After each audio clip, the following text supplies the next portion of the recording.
ക്ഷീരവികസന വകുപ്പ് ആലത്തൂർ ബ്ലോക്കിന്റെ നേതൃത്വത്തിൽ ക്ഷീരകർഷക സമ്പർക്ക പരിപാടി സംഘടിപ്പിച്ചു. കുനിശ്ശേരി ക്ഷീരസഹകരണ സംഘത്തിന്റെ സഹകരണത്തോടെയാണ് പരിപാടി സംഘടിപ്പിച്ചത്. കുനിശ്ശേരി ക്ഷീരോത്പാദക സഹകരണ സംഘം ഹാളിലാണ് ക്ഷീരകർഷക സമ്പർക്ക പരിപാടി സംഘടിപ്പിച്ചത്. SSLC +2 വിജയികൾക്കുള്ള അനുമോദനവും ചടങ്ങിൽ നടന്നു. മുൻ MP VS വിജയരാഘവൻ ഉദ്ഘാടനം ചെയ്തു. പാൽ ഉൽപ്പാദിപ്പിക്കാൻ എന്തൊക്കെ സൗകര്യം ചെയ്യണം, അങ്ങനെയാണ് ഗുജറാത്തിലെ ആനന്ദ്. ഗുജറാത്തല്ല, അന്നത്തെ ആനന്ദിൽ വലിയൊരു വിപ്ലവം ഉണ്ടാക്കാൻ വേണ്ടി ശ്രമം നടത്തി.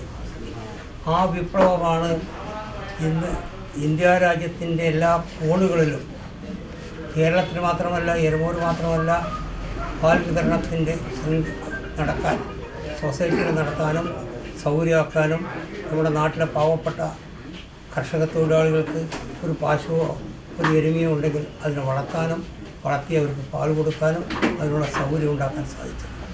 സംഘം പ്രസിഡന്റ് ഷെഫീഖ് അധ്യക്ഷത വഹിച്ചു. ശാസ്ത്രീയ പശുപരിപാലന മാർഗങ്ങൾ എന്ന വിഷയത്തിൽ ആലത്തൂർ ക്ഷീരവികസന ഓഫീസർ അശ്വതി വിഷയാവതരണം നടത്തി. ഒരുക്കളെ വൃത്തിയായി സൂക്ഷിക്കുക, തൊഴുത്തിന്റെ തറയും കാറ്റും വെളിച്ചവും കിട്ടത്തക്ക രീതിയിൽ തയ്യാറാക്കുക തുടങ്ങിയ രോഗപ്രതിരോധ മാർഗങ്ങളെക്കുറിച്ചും ക്ഷീരവികസന ഓഫീസർ നിർദ്ദേശം നൽകി. സംഘം വൈസ് പ്രസിഡന്റ് കാർത്തിക, മണ്ഡലം പ്രസിഡന്റ് ഉണ്ണികുമാരൻ എന്നിവർ പ്രസംഗിച്ചു. സംഘം ഡയറക്ടർ K. ഗോപാലൻ സ്വാഗതവും സെക്രട്ടറി പ്രമോദിനി നന്ദിയും പറഞ്ഞു.